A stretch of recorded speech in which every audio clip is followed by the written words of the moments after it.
السلام علیکم دوستانو. د طالبانو د حکومت د الوزرا لومړی مرستیال ملا عبدالغني برادر وایي امریکا د افغانستان کنګل شویو پیسې ازادې کړي. دا د افغانستان د ملت پیسې دي، دا خو څه د اشرف غني پیسې نه دي. نوموړي پر نړیوالو باندې هم غږ کړی دی چې امریکا د افغانستان کنګل شویو پیسې ازادې کړي. دوی په زور باندې دا پیسې کنګل کړي دي.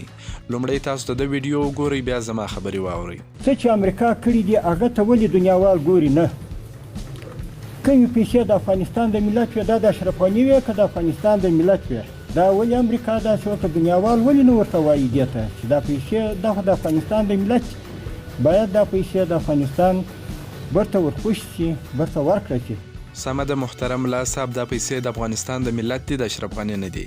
ملي بیرغ هم د اشرف غني نه دی، د افغانستان د ملت دی، تاسو ختم کړ. ملي سرود هم د اشرف غني نه دی، د افغانستان د ملت دی، تاسو ختم کړ.